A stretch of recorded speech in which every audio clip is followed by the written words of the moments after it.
एकांश को देख रही थी, लेकिन तभी एकांश ने उसकी तरफ ठंडी नजरों से देखा और सर्द अंदाज में जवाब दिया, तुम मुझसे कल मिलोगी, अब तुम जा सकती हो।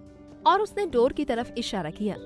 यष्टि ने थोड़ा मुंह बनाया, लेकिन अंदर ही अंदर वो फुल ऑन एक्साइटेड थी। जैसे ही यष्टि बाहर आई, अनुज ने उसे देखा, लेकिन वो रोने की बजाय खुश दिख रही थी। ये देखकर वो धीरे से बोला, लगता है इस लड़की को सदमा लग गया है, इसे तो दुखी होना चाहिए, लेकिन ये तो उल्टा एक्साइटेड लग रही है। यष्टि चहकते हुए अनुज के पास आई और बोली, मुझे जॉब मिल गई। अनुज ने हैरान होते हुए पूछा, क्या बॉस ने तुम्हें डांटा नहीं? यष्टि ने मजाकिया अंदाज में आंखें घुमाते हुए कहा, नहीं, वैसे जितना तुमने डराया था बॉस उतने भी खतरनाक नहीं है, यानी तुम्हारा डराने वाला टैलेंट बहुत अच्छा है। अनुज ने माथा पकड़कर कहा, हे भगवान, ये लड़की सच में अलग ही है, जिसने एकांश वालिया को अपने रूल्स बदलने पर मजबूर कर दिया, लेकिन बॉस ने अपने ही बनाए हुए रूल्स को तोड़ दिया। ये चमत्कार कैसे हुआ? वैसे वो बॉस है, रूल्स बना भी सकते हैं और जब चाहे तोड़ भी सकते हैं। लेकिन उसकी चिंता अभी खत्म नहीं हुई थी। उसने यष्टि को देखा, जो खुशी से झूम रही थी, और गहरी सांस लेकर बोला, कॉन्ग्रेचुलेशंस मिस। पर असल में अनुज जानता था कि जितनी खुश ये लड़की अभी हो रही है, उतनी ही जल्दी इसे यहाँ से दौड़ लगाते हुए भी देखा जाएगा। वो फिर से सोचने लगा, इस लड़की को क्या पता कि बॉस कितने खतरनाक है। श्रेया के मामले में तो वो 1% भी लापरवाही बर्दाश्त नहीं करेंगे। यष्टि ने अनुज के एक्सप्रेशंस को स्कैन किया, फिर अपनी फाइल लेकर वहाँ से निकल गई। जैसे ही वो बाहर आई, उसने अपना फोन निकाला और सिया को कॉल लगाया। उधर से फोन पिक होते ही यष्टि खुश होकर बोली, हेलो सिया, तू यकीन नहीं करेगी, मुझे जॉब मिल गई है। ये सुनते ही सिया चीख कर बोली, यष्टि, ये तो पार्टी वाली खबर है, अब तू कोई बहाना मत बनाना, आज हम जाकर सेलिब्रेट करेंगे। यष्टि थोड़ी टेंशन में आ गई और परेशान होकर बोली, यार लेकिन मुझे शोवित की फीस भी भरनी है। सिया ने सुपर कूल अंदाज में कहा, अबे पागल, वो काम हो चुका है, मैंने शोवित की फीस भर दी है। वैसे भी वो मेरा भी तो भाई है, तू तो बताने वाली थी ही नहीं, तो मैंने सीधा उसी से बात कर ली थी।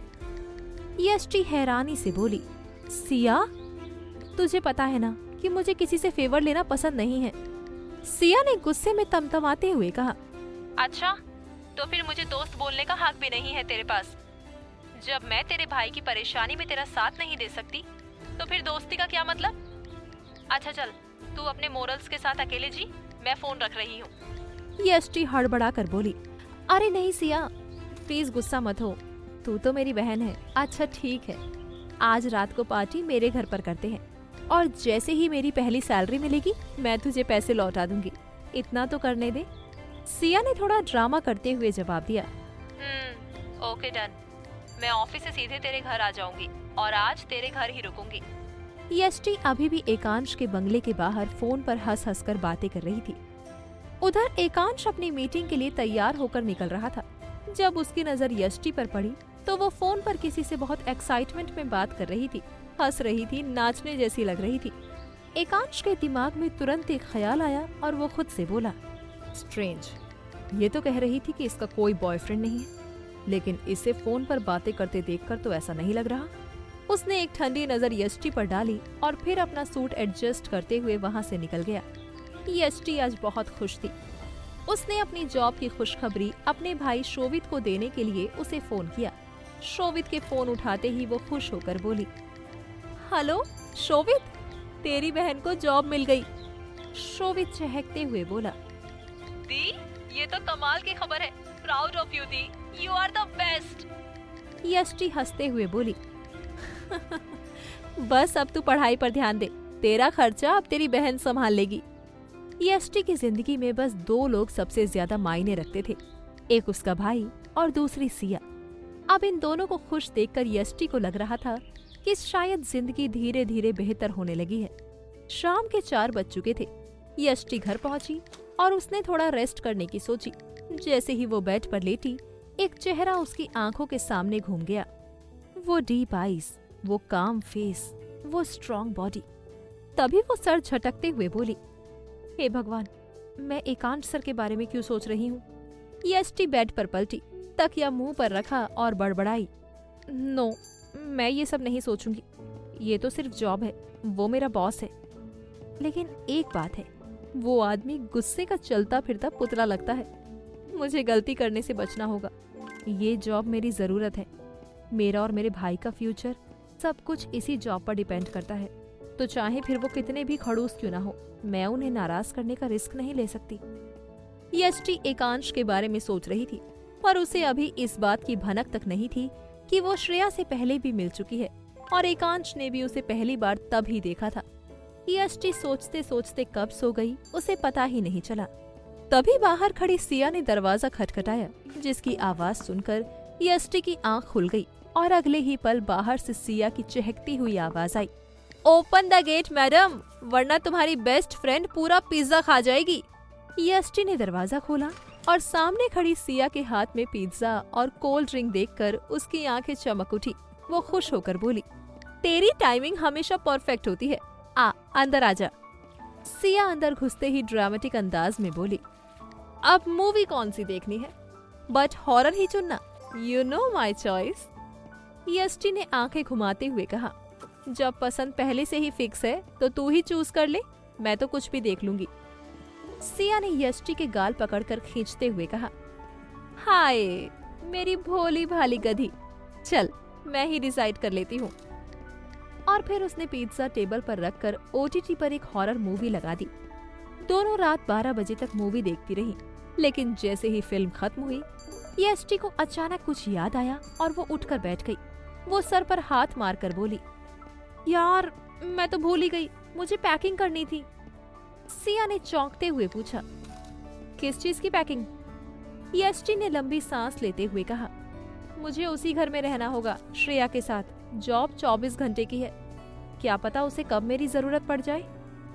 सिया ने एक शरारती मुस्कान के साथ कहा, यष्टि तू तो उसकी मम्मी जैसे साउंड कर रही है, कहीं तुझे उसके डैड पसंद तो नहीं आ गए? यष्टि ने तकिया उठाकर उसकी तरफ फेंकते हुए कहा, चुप कर, ऐसा कुछ नहीं है। मुझे कोई फर्क नहीं पड़ता कि उसके डैड गुड लुकिंग और हैंडसम है, मैं सिर्फ काम के लिए जा रही हूँ। सिया ने उसकी टांग खींचते हुए कहा, ओह तो मैडम ने पहले ही एनालिसिस कर लिया कि डैड गुड लुकिंग है। यष्टि ने सिर पकड़कर कहा, प्लीज यार, अगर तेरी पटर पटर खत्म हो गई हो तो मेरी हेल्प कर दे, मुझे सुबह जल्दी उठना है। सिया हंस पड़ी और उसकी पैकिंग करवाने लगी, लेकिन तभी सिया ने कहा, वैसे क्या वो आदमी वाकई हैंडसम है? उसकी वाइफ मर गई या छोड़कर चली गई, तुझे कुछ पता है? सिया अपना सर झटकते हुए बोली, मुझे क्या लेना देना है उससे और उसकी बीवी से, मुझे तो बस उस बच्चे की देखभाल करनी है। अब सिया ने कुछ नहीं कहा और दोनों सहेलियां बेड पर लेट गईं। यष्टि ने करवट बदली और आंखें बंद कर ली। सुबह 6 बजे यष्टि की आंख खुली। जल्दी से फ्रेश होकर उसने अपना बैग उठाया। सिया अभी भी सो रही थी। उसने एक नोट लिखा और टेबल पर रख दिया, गुड मॉर्निंग पटर पटर, मैं जा रही हूँ। घर लॉक करके चाबी अपने पास रख लेना और मेरे प्लांट्स को पानी दे देना। अगर जगह पसंद आई तो प्लांट्स भी ले जाऊंगी। जल्दी मिलते हैं, बाय। उसने टैक्सी पकड़ी और 8 बजे तक एकांश के घर के बाहर पहुंच गई। उसने बंगले को देखकर खुद से कहा, वैसे तो मुझे 9 बजे बुलाया था, पर मैं कल की तरह लेट आने का रिस्क नहीं लेना चाहती थी। तभी दरवाजे पर खड़े अनुज को देखते ही उसने कहा, एकांश सर से मिलना है। अनुज ने ऊपर से नीचे तक उसे देखा, फिर थोड़ा नॉर्मल होते हुए बोला, वो अभी जिम में है, अंदर वेट कर लो। यष्टि ने एक गहरी सांस ली और अंदर कदम रखा, इस बात से बिल्कुल अनजान कि उसकी जिंदगी अब एक बिल्कुल नए मोड़ पर आने वाली है। यष्टि हॉल में बैठी बैठी बोर हो चुकी थी। वो इरिटेट होकर बोली, उफ, ये आदमी आया क्यों नहीं अभी तक? उसका सारा ध्यान उस बच्ची से मिलने पर था, लेकिन यहाँ तो इंतजार ही खत्म नहीं हो रहा था। अब तो उसे प्यास भी लगने लगी थी। उसने इधर उधर देखा, लेकिन कोई आसपास नहीं था जिससे वो पानी मांग सके। वो इधर उधर देखते हुए बड़बड़ाई, अब इस महल जैसे घर में किचन कहाँ होगा? यही सोचते हुए उसने अपने चारों तरफ नजर दौड़ानी शुरू की। धीरे धीरे चलते हुए उसने एक दरवाजा खोला, लेकिन जैसे ही उसने दरवाजा खोला, सामने से भी कोई उसे खोल चुका था। उसी वक्त किसी के साथ जोरदार टक्कर की आवाज हुई। यष्टि की चीख निकलते निकलते रह गई और वो सीधे सामने खड़े इंसान से टकरा गई। उसके गिरने की नौबत आ गई थी, लेकिन उसके हाथों ने अपने आप उस सामने खड़े आदमी की टी शर्ट कसकर जकड़ ली थी। उसके सामने एकांश खड़ा था, जो पसीने में सराबोर था। उसकी सांसें थोड़ी तेज थी और मसल्स एकदम टाइट हो चुकी थी। उसने एक झटके में यष्टि की कमर थाम ली, जिससे वो गिरने से बच गई। यष्टि की आंखें हैरानी से फैल गई थी। उसकी नजरें अचानक ही एकांश के चेहरे से होते हुए उसके चौड़े कंधों और भीगे हुए कॉलर तक गई। पसीने की कुछ बूंदें अब भी उसकी जॉ लाइन से नीचे गिर रही थी। उसकी महक बेहद इंटेंस थी। यष्टि की धड़कनें तेज हो गई। उसने खुद को संभालने के लिए टी शर्ट को और कसकर पकड़ लिया। तभी उसके कानों में एकांश की सर्द और सख्त आवाज पड़ी। क्या कर रही हो? क्या एकांश के गुस्से का शिकार बनने वाली थी यष्टि? कहीं जॉब पर उसका पहला दिन आखिरी तो नहीं बन जाएगा? जानने के लिए सुनिए इस कहानी का अगला भाग।